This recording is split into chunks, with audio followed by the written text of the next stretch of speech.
Chapter 5, Integration, starting with Section 5.1, Approximating Areas Under Curves. We're going to start out looking at a velocity curve. Consider a car traveling at a constant velocity of 60 miles per hour along a straight line over a 2-hour period. The displacement of the car, which is the distance between initial and final position, is. So if you're trying to find how far this car's gone and it's been traveling at a constant velocity, then algebra gives us a way to do that. We can just use distance equals rate times time. And in this case, we're given the velocity of the car, so we know it's a rate of 60 miles per hour. And we've been told it was a 2-hour period, so that's times 2 hours. And that 60 miles per hour times the 2 hours gives us 120 miles for the distance. But what if the velocity is not constant? What if the car is changing speeds? Then we're going to need a different approach. So let's start out trying to find a different approach for this case where the velocity is constant. So we're going to draw a graph of the velocity function. Because it's constant, we just get a horizontal line. And if we look at the area underneath that velocity curve, then from time 0 to time 2, draw those side lines on there. Then we have the velocity function up top. And we want to find the area underneath that curve, so all this area in here. So it's a rectangular shape, so easy to find the area. Area equals base times height. The base is how wide this is, which going from 0 hours to 2 hours, that's 2 units wide, times its height, which is up to 60 miles an hour, so times 60. And we still get that same answer of 120 miles. But this time using a different approach of area underneath the curve. And it turns out that that will always work if you have a nice velocity function. And nice doesn't have to mean that it's constant. It just needs to be smooth and connected. So displacement is equal to the area under the velocity curve. And we're going to want to take advantage of that as velocity starts to change. So we don't need velocity to be constant for the area to represent displacement. And we don't need the velocity to be constant to find the area either. When the velocity is constant, the area is a rectangle, so that's really nice. But we're going to work on methods for finding areas under messy curves. So the way we're going to start out doing that is area as the limit of a sum.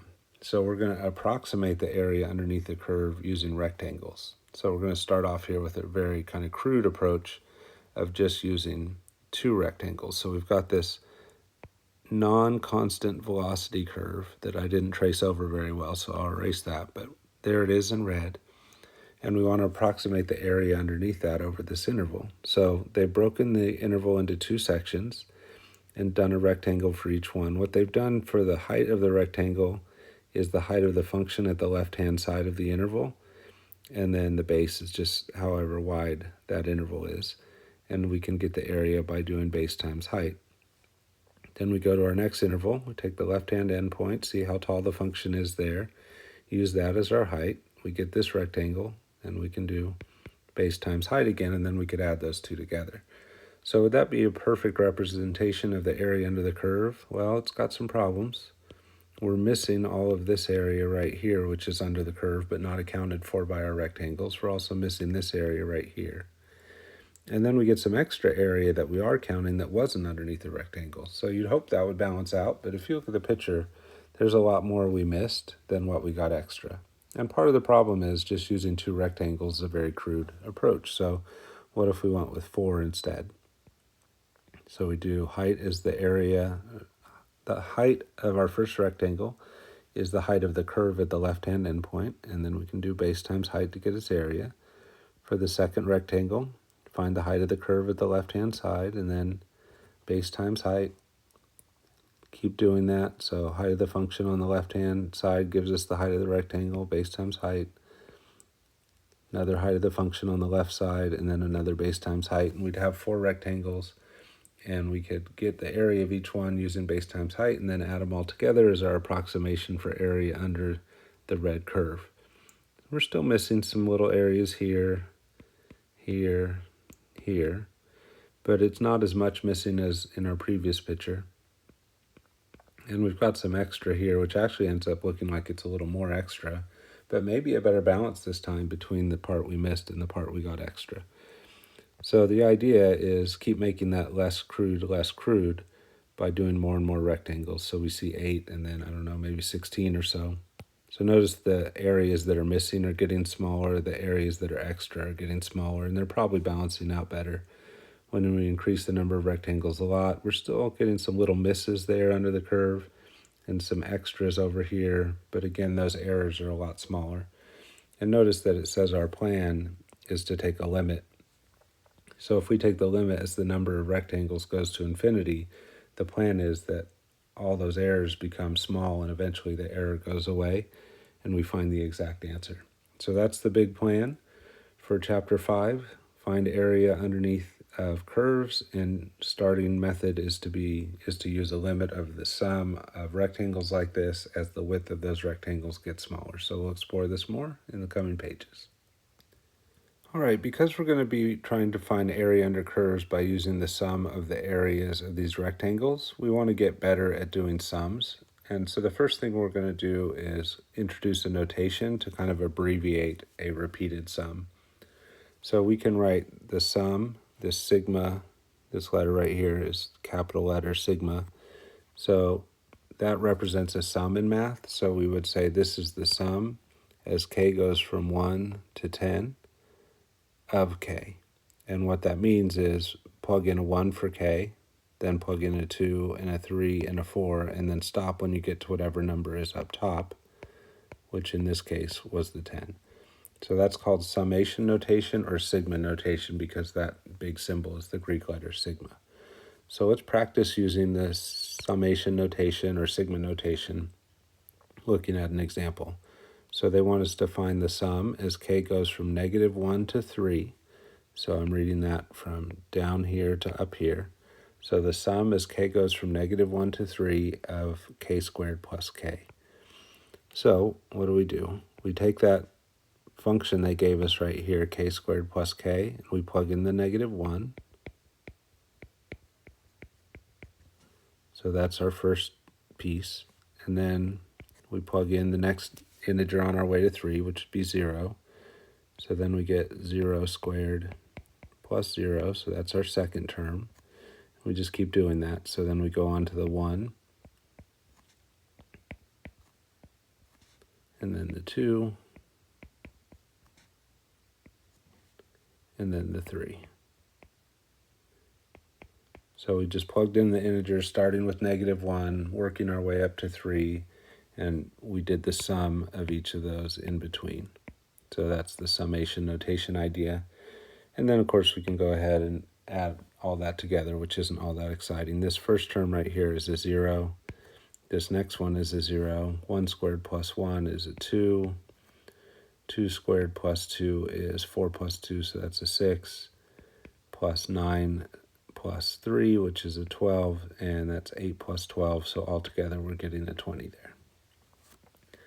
All right, so this notation is a way to write the sum in a shorter way, but then it's still a mess to find the sum, right? So we want to use our calculator to make finding those sums easier, and we're going to use two tools on the TI-84 to make that work, the sum and the sequence tools, and we're going to use them together.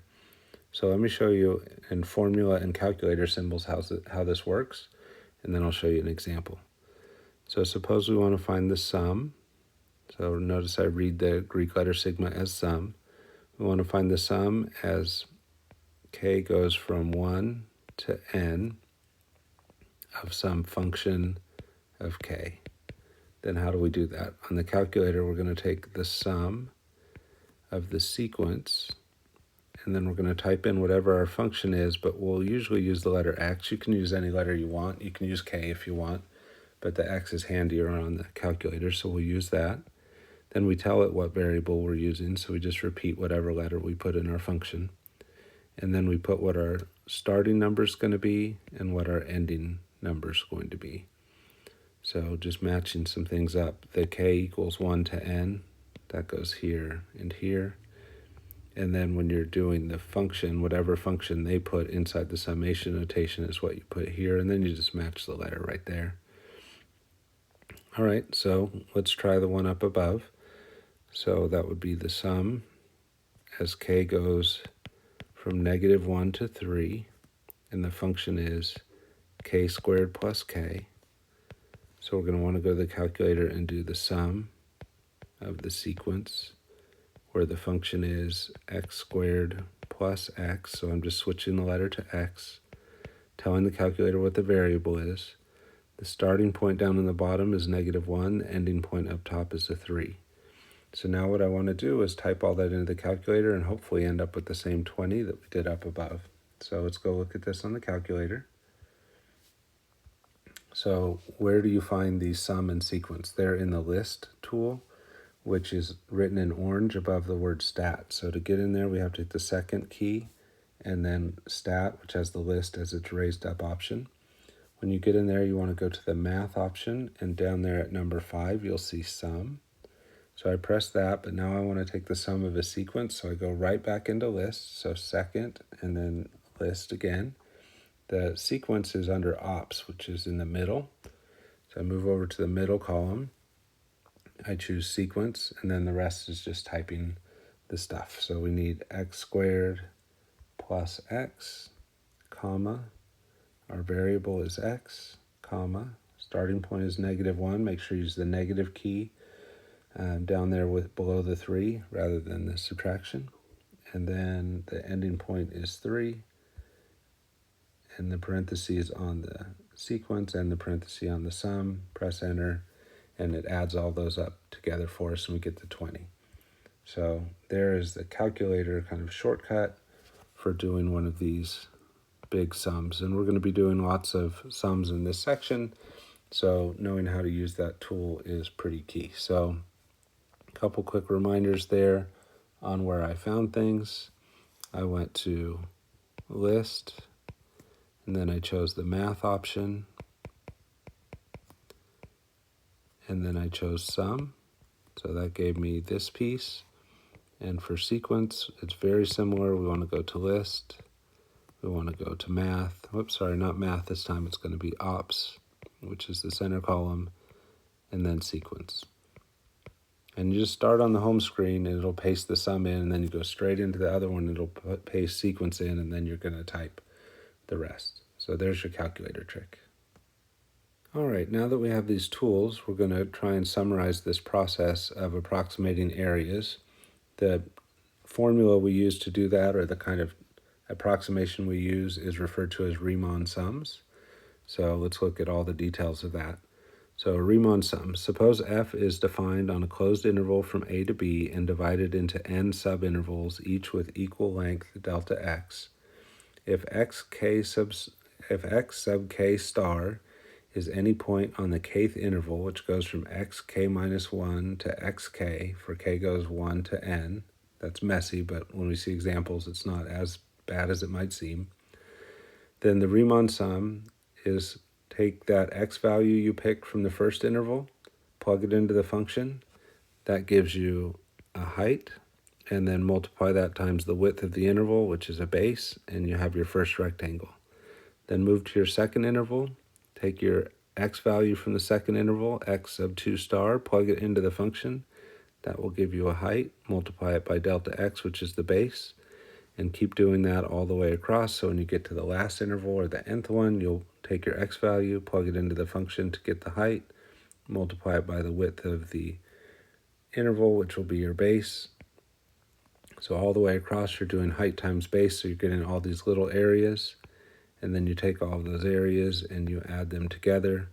And when you add that all up, you're getting an approximation for the area under the curve through n rectangles. Now we can write a shorthand for that using the summation notation. We can say that this is the sum as k goes from 1 to n of f of x sub k star times delta x. So that's the shorthand way of writing all those sums using the summation notation we just learned. One other thing that we need to know is, what is that delta x? Delta x is the width of the interval, the subintervals. So like if we come down here and look at these pictures, the delta x is these little widths right here, and they've shown that right there as well. So if you want to figure out how much one of these little sections is, you take the length of the whole interval, which would be its ending point minus its starting point, and you divide it by the number of rectangles you're making.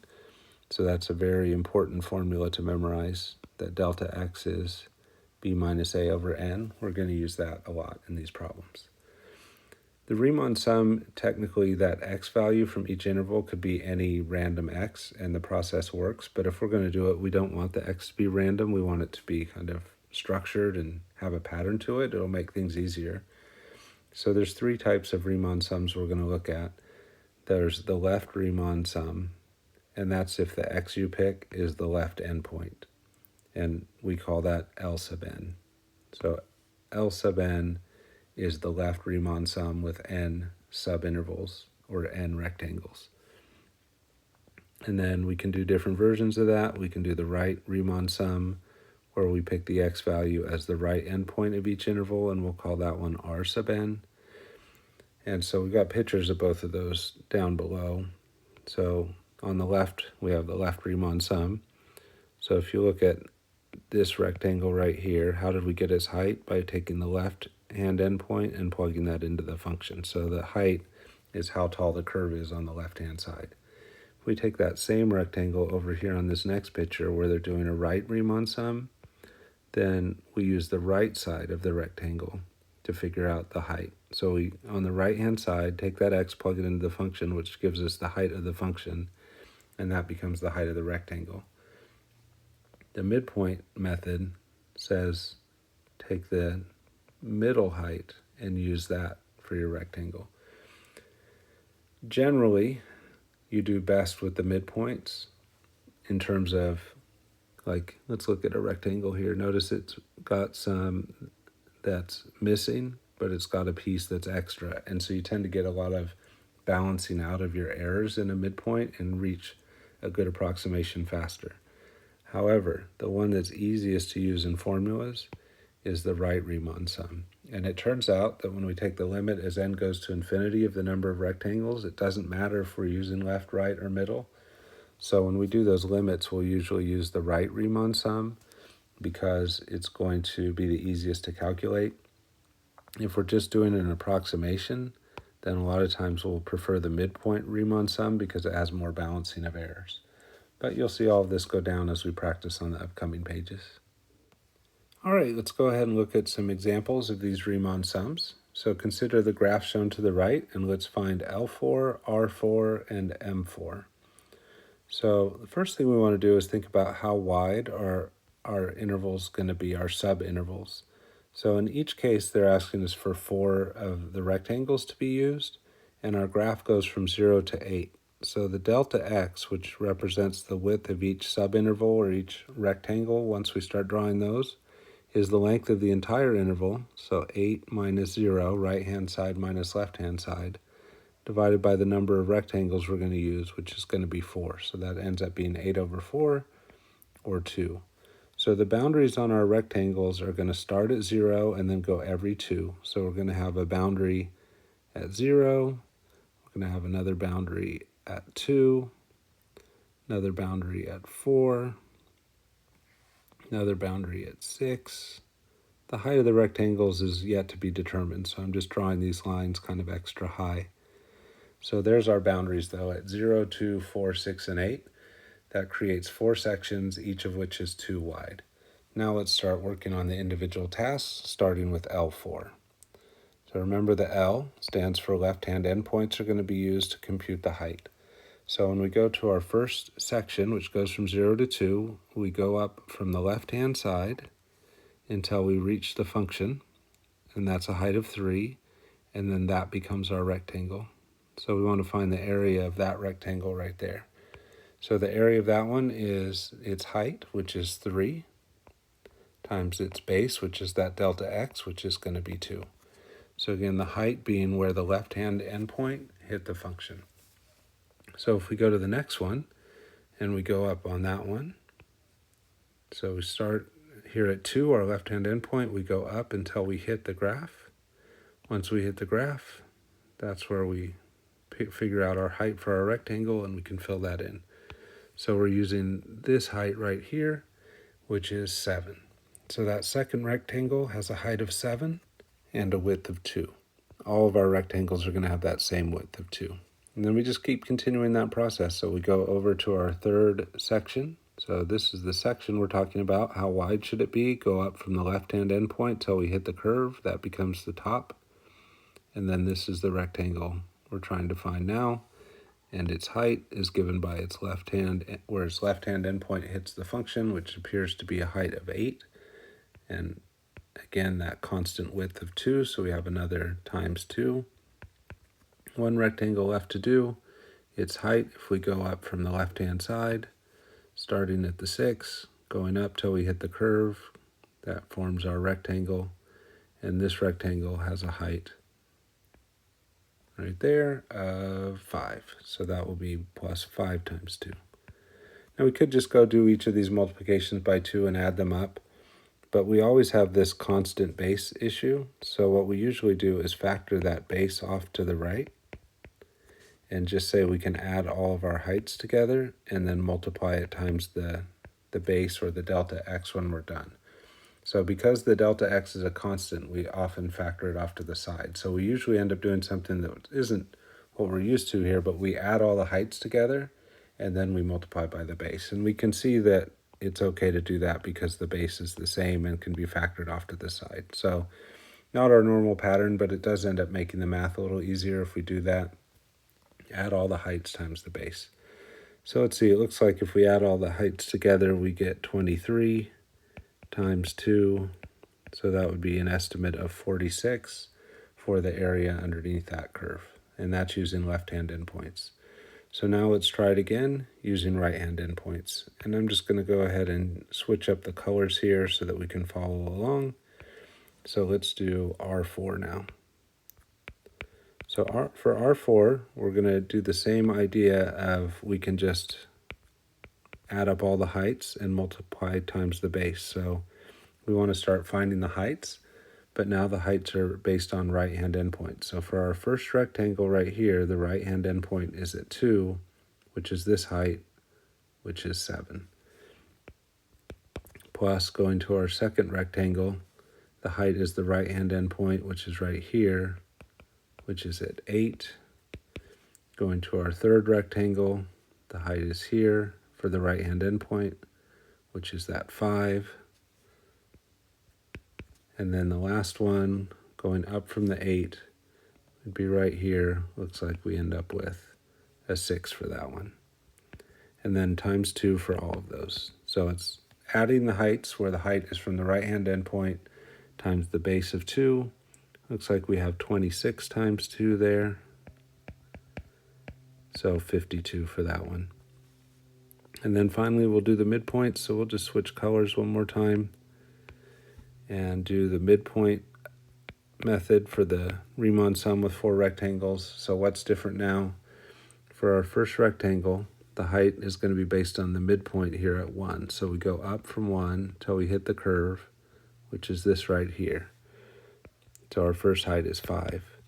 Then we go to our second rectangle, this one. Midpoint is 3. Go up from the 3 till we hit the curve, which is at this height of 6. Plus, continuing on, next midpoint is 5. Go up till we hit the curve. Seems to be another height of 6. Plus, last midpoint is 7. Go up until we hit the curve. Seems to be a height of 4. Looks like 21 there. And then we also have to remember to multiply by the base. We can't just add heights. We got to do height times base. So again, the sum, though, is 21. So 21 times 2. And we end up with 42 for that last one. All right, so for the one we just completed, we didn't know the function, so we just had to do the heights visually. Now we're going to switch to one where we do know the function so we can get exact values of the height, and we also still have the picture so we can do the comparing as we go along. So let's try and find the area of f of x equals 1 plus x squared, and by the area we mean the area underneath that curve, over the interval from 1 to 4, using Riemann sums for n equals 5 subintervals, using left endpoints. That is, let's find L5 for this one. All right, so let's start doing some scratch work. The first thing we need to think about is what is our delta x. So delta x is going to be the length of the interval that we're working on, which is from 1 to 4. So we do right minus left, 4 minus 1, divided by the number of subintervals we're going to do, which is 5. So we get 3 over 5, or 0.6 for our delta x. So there's our delta x, and now we want to start thinking about what are our values of x sub k going to be. Since we're using left-hand endpoints, we're going to start at the very left side of our interval. The very left side is at 1. The very right side is at 4. We can go ahead and show the partitions. We're going to do a rectangle every 0.6. Each of these squares is 0.2. So we'll do a rectangle there, do another rectangle here, go 3 more squares, another rectangle there, 3 more, another rectangle right there, and then we have our end point as well. So notice those all appear to be equal width, and we're going to use left-hand endpoints here. So each of these guys is going to be our heights. So from each one of those, we'll draw a rectangle, and then we'll try and find the areas of all those rectangles and add them together. All right, so what are the x values? Well, the first one is where the interval started, which is x1 is going to be at 1. And then we're just going to keep adding that delta x. So the next one will be at 1.6. The one after that will be at 2.2. The fourth one will be at 2.8. And the fifth one will be at 3.4. Because we're using left-hand endpoints, we don't make it all the way over to 4. Our last endpoint was a left-hand endpoint. That was at 3.4. So then how do we figure out the heights? We just take these x values that we're getting. So we take these x values and we plug them in for x in our function up above, and that will calculate the height. So we could estimate them from the graph, but if we plug into the function, we're going to get more precise values.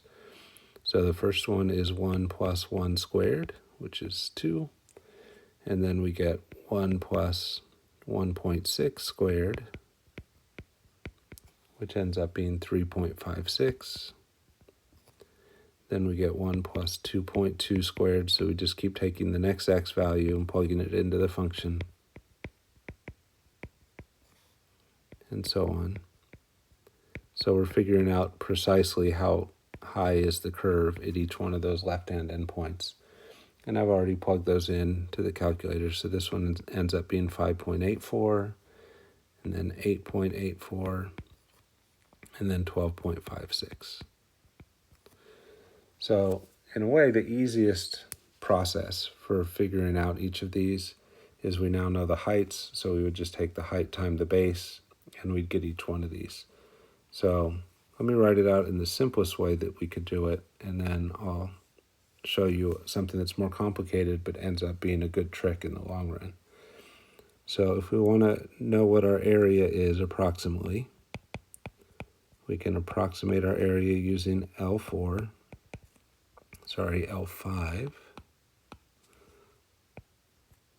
And we just go through one rectangle at a time. So what was the height of our first rectangle? 2. What was the height of our second rectangle? 3.56. Plus 5.84 for the height of the third one, plus 8.84 for the height of the fourth one, plus 12.56 for the height of the fifth one. Those are just heights. Each one of those needs to get multiplied by the base to create areas, so we would multiply all those times 0.6. So that's the most straightforward way to do it. I want to show you how to use the sum sequence for these. That way, if they ask us to do, say, 16 rectangles or 34 rectangles, it's not going to be much harder. So the key to being able to use sum sequence is to come up with a formula for where you're computing the height. So we're going to call that value where we're computing the height xk star. So what is our formula for xk star? in this particular setting. So we want it to be the left-hand endpoint, which is 1, and then every time we move on to another rectangle, we want to add 0.6. So the temptation, which doesn't work, is to do 1 plus 0.6 times k. So why doesn't that work? Because when you plug a 1 in, you get the second endpoint, 1.6. When you plug a 2 in, you get the third endpoint, 2.2. So what you have to do is adjust this by 1 by putting a minus 1 there. So if we let x sub k star be 1 plus 0.6 times k minus 1, then what happens when we put a 1 right there? The 1 minus 1 is 0, 0 times 0.6 is 0, and you end up with just the 1. If you put 2 in there to get your second endpoint, 2 minus 1 is 1, times 0.6 is 0.6, plus 1 gives you that 1.6, and you can check to see that it works beyond there. All right, so how does that take us to using the calculator? Well, L sub 5 is going to be equal to the sum as k goes from 1 to 5 of f of xk star times delta x. So what does that look like? It's the sum as k goes from 1 to 5 of plugging x sub k star into our original function. So here is our formula for xk star. We're going to plug that into the original function, which is 1 plus x squared. So we're going to do 1 plus, and then in place of x, we're going to put all of this, because that is our xk star. So it's going to be 1 plus 0.6 times k minus 1, all squared, because the original function was 1 plus x squared. All right, so we do that, and then times delta x, and delta x is 0.6. So if we want to do that on our calculator, we can factor the 0.6 out front, and then because we have a sum, we're going to use the sum sequence process. So 0.6 times the sum of the sequence. Let me go ahead and move that down here for a little bit extra space. So we have the sum of the sequence, and then we want to enter in the function using an x. So 1 plus 0.6 times x minus 1 squared. The variable is x, and we're going from 1 to 5. So let's go enter that in the function and see what we get. And then we can also see, does that match up with the other math that we did as well. So we'll kind of double check both of those. So moving over to the calculator, remember that we want to use list is where we get our sum and sequence. So list, math over on the right, sum down there in the middle. Then we want to go right back into list, go use the middle column ops, sequence, and then enter our function. So our function was 1 plus 0.6 times x minus 1, and that, let's see, actually we need right there, squared, and then our variable was x, and we went from 1 to 5. And then all of that, that's just the sum of the heights, so times 0.6, which I could have done out front, but I forgot. So 19.68 is what I came up with. So we can go ahead and type that in. Got some space up here, so I'll just write that right here. So 19.68 is our estimate for L5.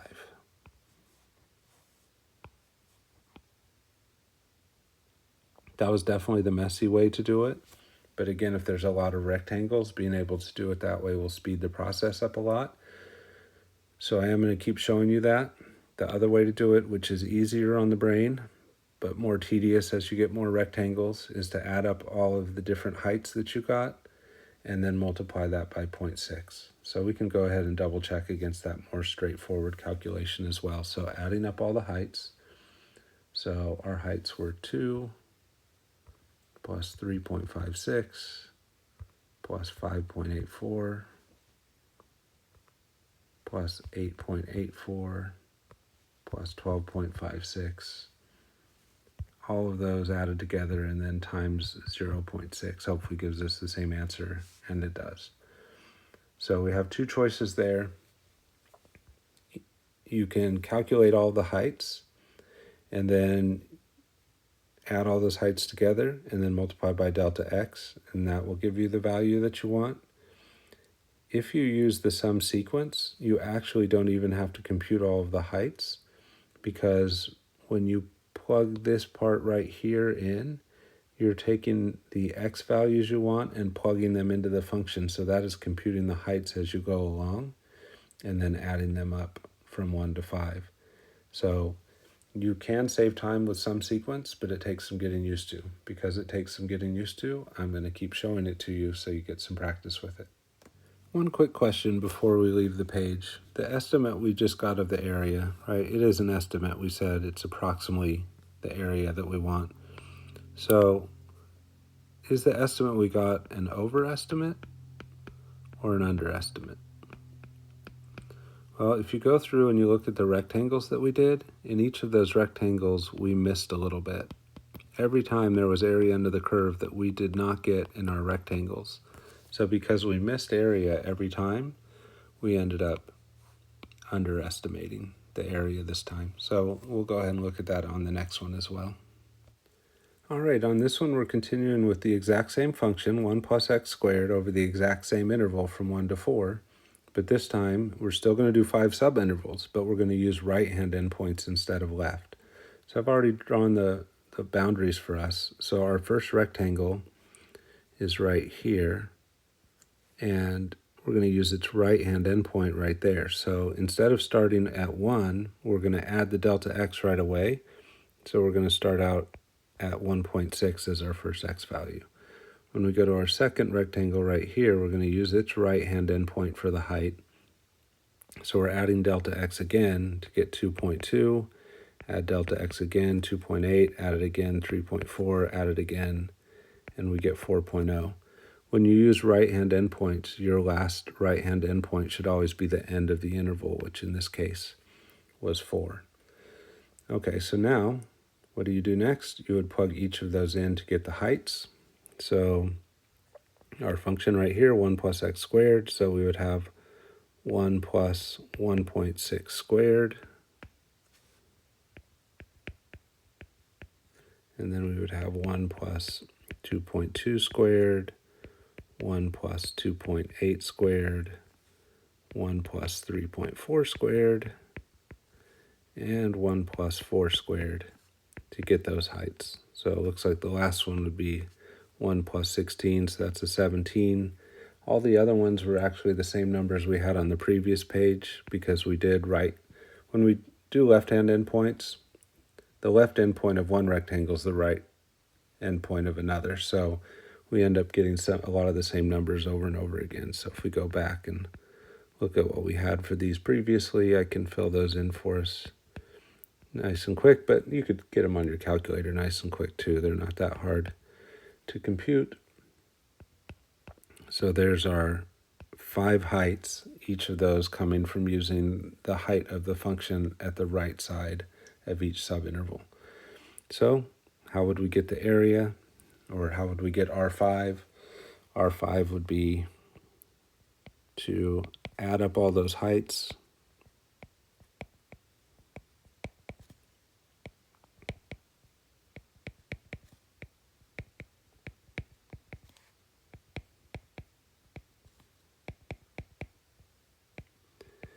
and then multiply them times the width, which our delta x is still 0.6. So if you do that, you'll get R5. That's the most kind of straightforward way of doing it.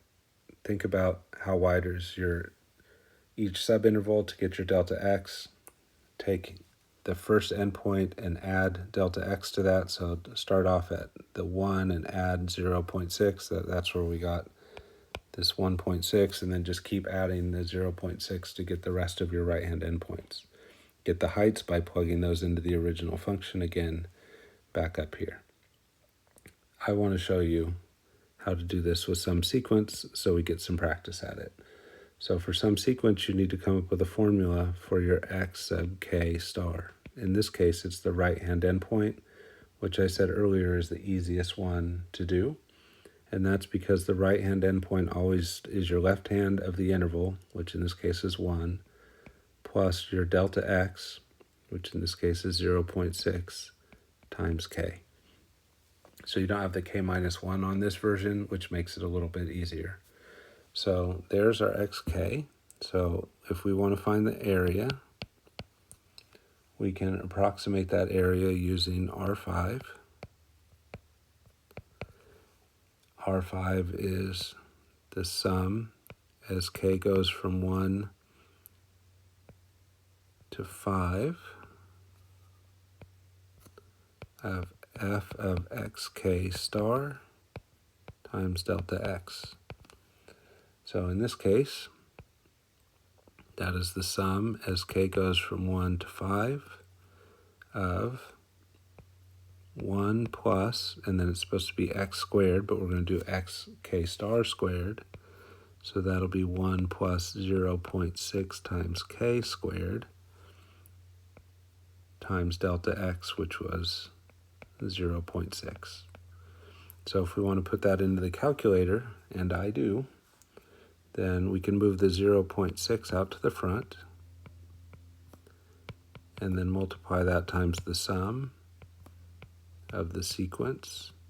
Enter our function using the variable x, so 1 plus 0.6 times x squared, then our variable, and then our range on the endpoints, which is from 1 to 5, really the count of our subintervals from the first one to the fifth one. So let's go enter that into the calculator and see what we get. So 0.6 times list math sum second list ops sequence. Enter the function. So 1 plus x squared, but our x sub k was 1 plus 0.6 times the k, which we're using an x for that, all squared. And then our variable that we're using for the calculator is x, and we're going from 1 to 5. So the sum of the sequence of the function with the x sub k star plugged in, reminding it of the variable, letting it know there's 5 rectangles by saying we're going from 1 to 5. So when I do that, I get 28.68. Let's go back and write that down. So 28.68 is our estimate. I will let you check to see that if you take this method, it gives you the same thing, but it should. And then the next question is, was this an over or underestimate we got this time? Well, when we use right-hand endpoints, our rectangles look like this. And when you have an increasing function like we did here, notice that you keep getting these extra pieces. So let me go ahead and draw in the last one. So what do I mean by those extra pieces? We get a little extra area that's above the curve on all of these. So we got an overestimate this time.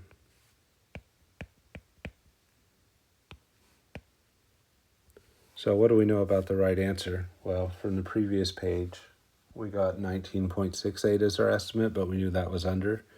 Here we're getting 28.68, but we know this one's over. So the truth, the real area is somewhere in between. That's quite a range from 19 point something to 28 point something. So how do you squeeze that in so that you get a much better estimate? The answer is do a lot more rectangles. So if you're going to do a lot more rectangles, then you really want to be comfortable with this idea of using some sequence to get the job done. The hardest part of that is coming up with the formula for your x sub k star, so we'll keep working on that. But in this case, our answer is 28.68. All right, now we're going to go ahead and look at this one final time using midpoints. So we're still finding the area for the same function, 1 plus x squared, over the same interval from 1 to 4, using the same number of subintervals 5.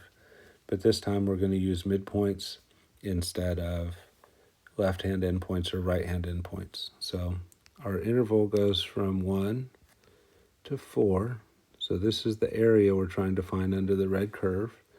Our rectangles go every 3 squares. The 0.6 is our delta x, just like the last few problems. So I'm just going to draw those in real quick. And then this time, we're using midpoints instead of using left or right. So for first subinterval, we'll go up from here and use that height. And then we'll go up from here and use that height. Up from here, use that height. Up from there, use that height. And then up from here and use that height. What's kind of cool about these midpoints is you tend to get some parts you miss balanced by some extra that you get. Well, actually, it's backwards. Let me do that again.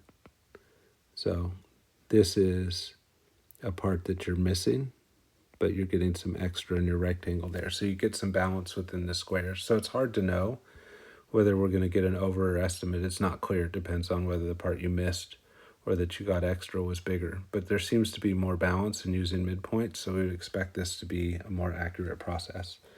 So just a reminder, our delta x was the right-hand endpoint minus the left one divided by the number of subintervals we were doing. So that's where we got the 0.6.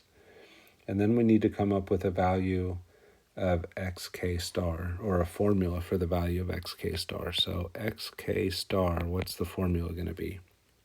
Let's think about what the actual values are at first. So we're starting at 1, adding 0.6. So this is 1 and 1.6. So right in between 1 and 1.6 is 1.3. That's your first midpoint.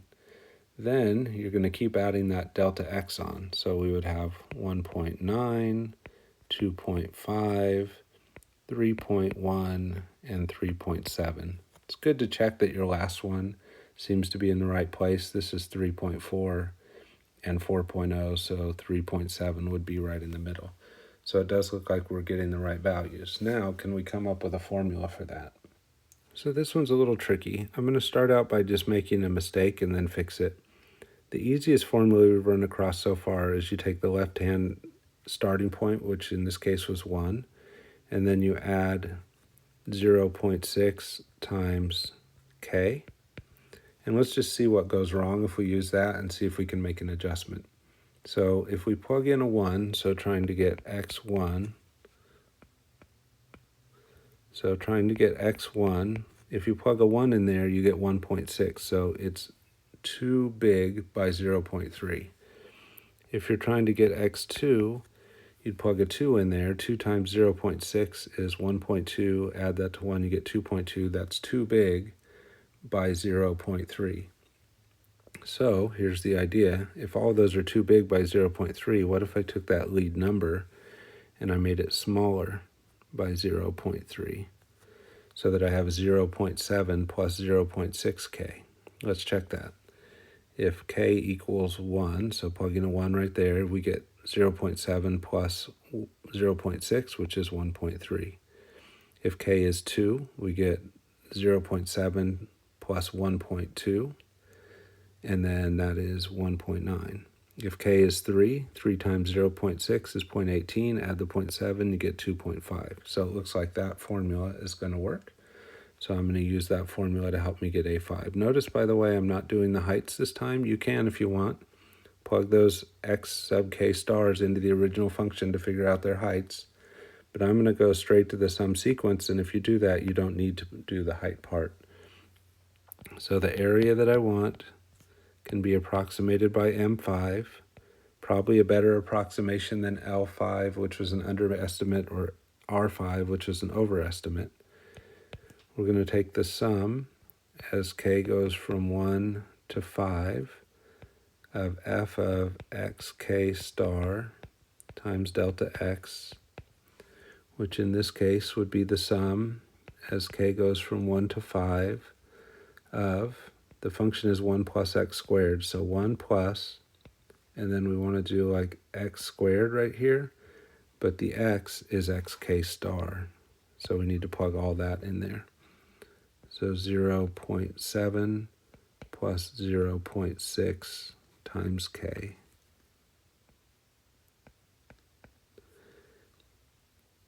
And then times delta x, and delta x is 0.6.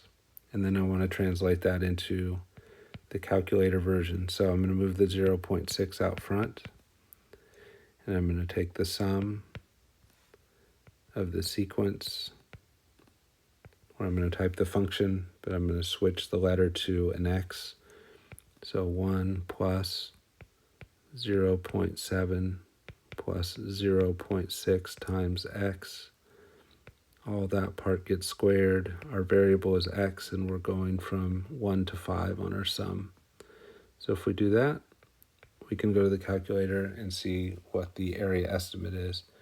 We got that first estimate that was too small of 19 point something. Our last one was too big, was 28 point something. So we should expect to come out in between. So let's switch to the calculator and take a look. One of the things that's kind of cool about doing this multiple times is if I hit second enter, I can pull back the 0.6 times some sequence, and I can just go into that and edit this value. So I want this value now, instead of 1 plus 0.6 times x, I want it to be 0.7. So I'll type the 0. If I do the 0.7, I start over typing other stuff. Above the stat key is a delete key, and in orange on that, the INS stands for insert. So if I hit second and then that insert key, then when I type the point and the 7, it'll slide everything else to the right. So I very quickly there get my 0.6 times the sum times the sequence times the function, comma x, comma 1 to 5. And again, expecting an answer somewhere between 19 and 28, we get 23.91, which is kind of not probably exactly in the middle, but very much in the middle area. So 23.91 is our estimate for M5. So that's going to be our answer for this one.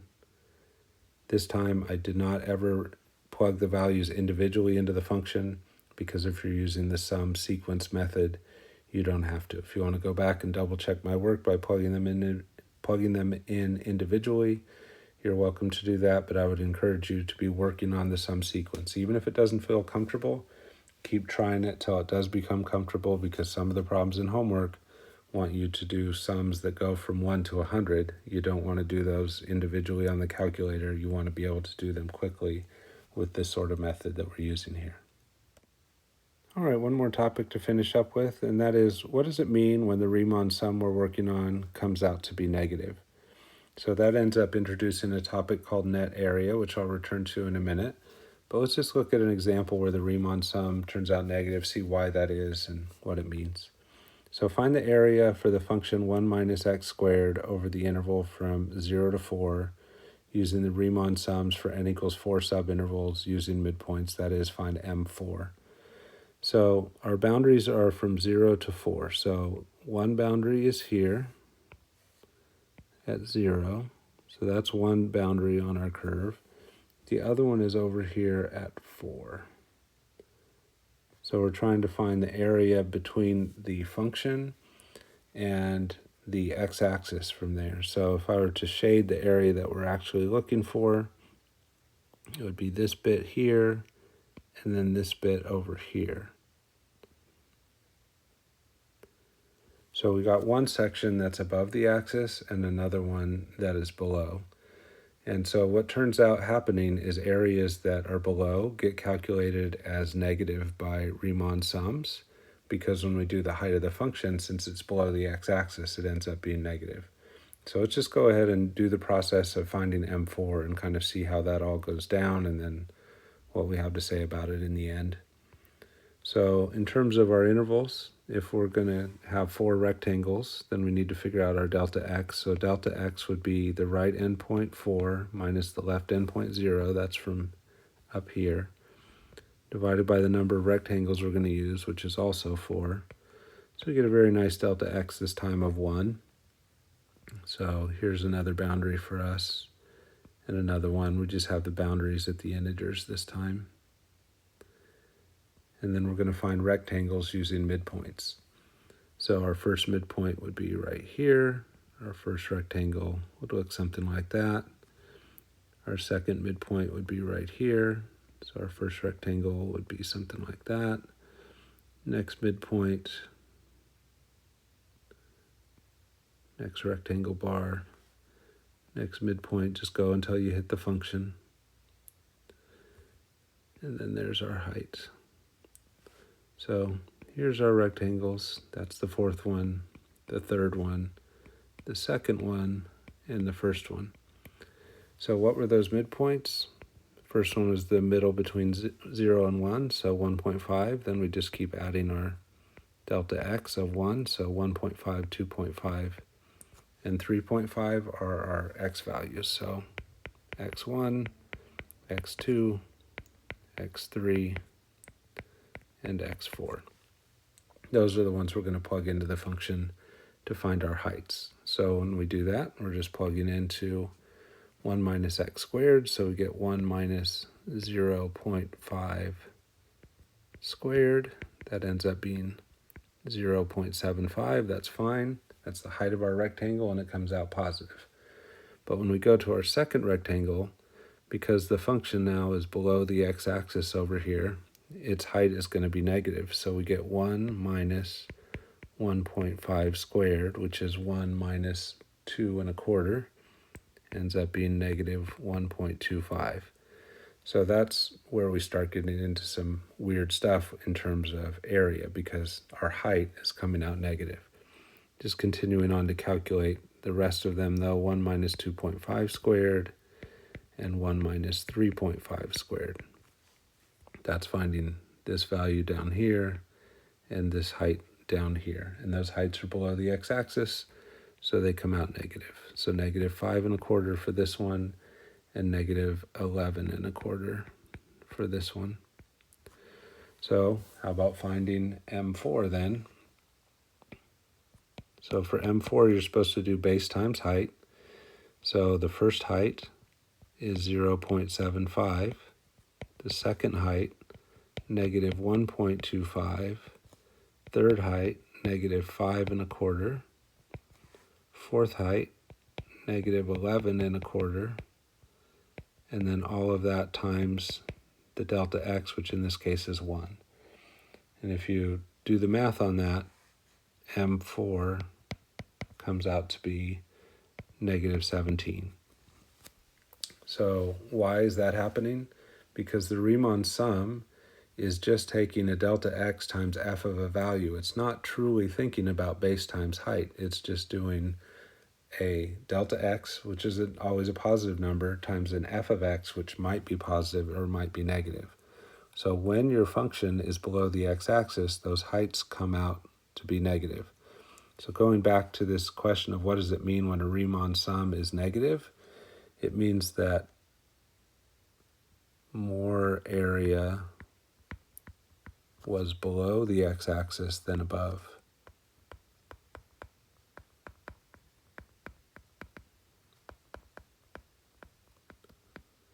Because again, Riemann sums aren't truly thinking area, they're just thinking number times number. So some of those rectangles end up getting computed with negative areas because the height of the function is negative and we're using the height of the function in our base times height calculation. So net area is the sum of the areas that lie above the x-axis minus the areas below the x-axis. We find net area by treating the area below the x-axis as if it was negative. So Riemann sums do this automatically. If the rectangle is below the x-axis, it's going to compute it as a negative area.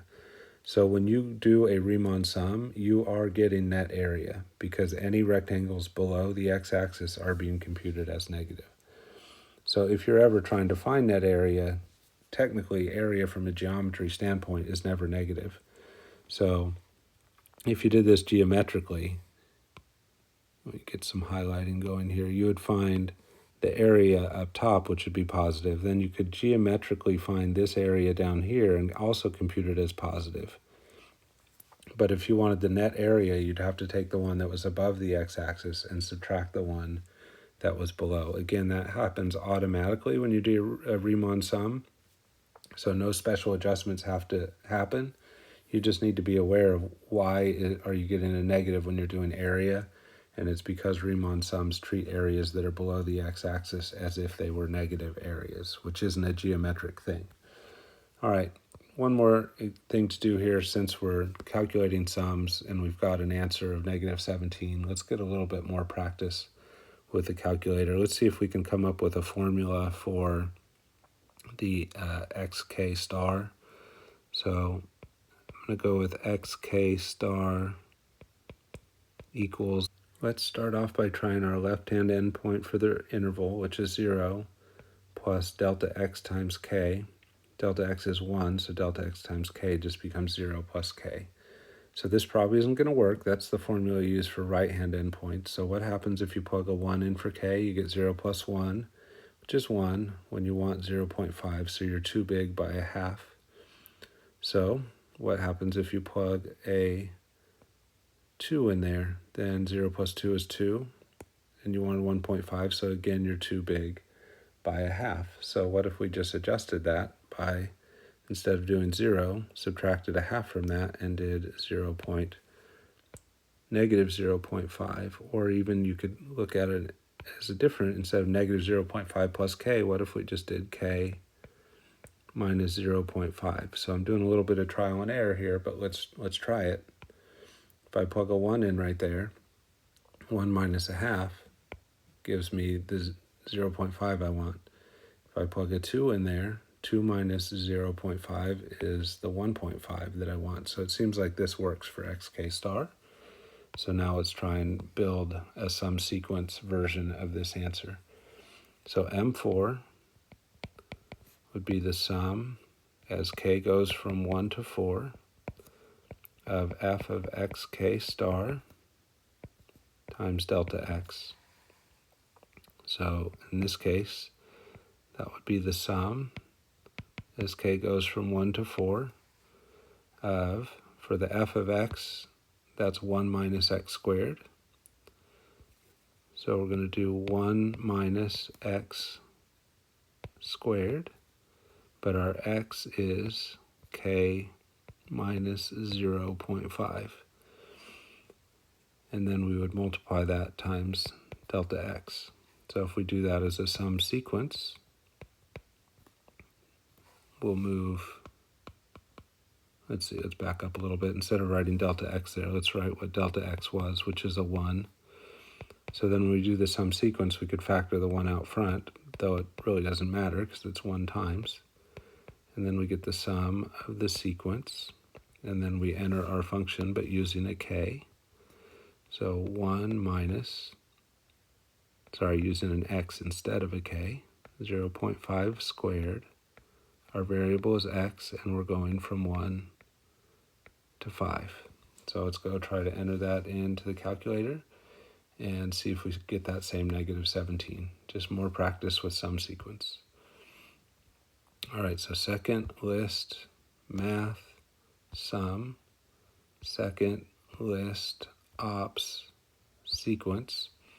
So now we want to enter our function 1 minus x squared, and for in place of our x we're using that k minus 0.5, but we're entering that as an x also. So that's the piece that's like our x, that gets squared. The variable that we're using is x, and we're going from 1, not to 5, but 1 to 4. So enter that in. We only had 4 rectangles, so 1 to 4. And there's our -17. So coming back here, let's fix this up. So that was supposed to be a 4. And when we entered it that way, we got that M4 was equal to negative 17. All right, so just be aware of this new idea that if part of your function drops below the x-axis, Riemann sums are going to compute heights as negative, which means they're going to compute areas as negative. If the portions of the area that are below the x-axis outweigh those that are above, then your Riemann sum will come out negative. And that is what net area does. Net area takes the areas above is positive, the areas below are negative, it adds them all together. Sometimes they balance out and you get a 0. Sometimes the pluses are more and you get positive. Sometimes, like in this case, there's more below than above and you end up with a negative answer. So net area is that idea that areas below get treated as negatives. One last thing just to wrap up this section. These properties are presented in this section in the book, and they're meant to help us do big sums quickly, but we're going to use sum sequence to do any big sums that we have. But I'm going to go ahead and present these formulas here because we use them in the next section. So this is where they're presented. We do need them. They're going to get used in the next section.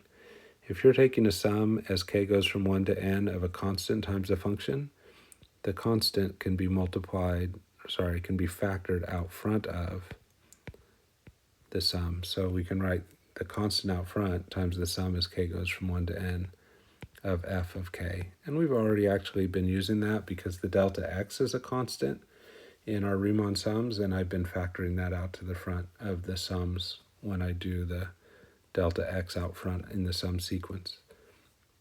And then the next one is if you have two functions added together inside of summation notation, you can break those up into two separate pieces. So you can go the sum from k goes from 1 to n of f of k, and then you can add the sum as k goes from 1 to n of g of k. Again, we don't need that here in this section because we're using sum sequence, but we will need it in our next section when we start taking limits. So it's good to be aware of that. And by the way, any formula that works for a plus generally works for a minus, and that's true too of this one. So if that were a minus, this would be a minus and it would still work. So if you have addition or subtraction inside of summation notation, you can split it up into separate sums and then keep that connection of addition and subtraction. And we'll see why we need that when we get into the next section. That wraps up section 5.1.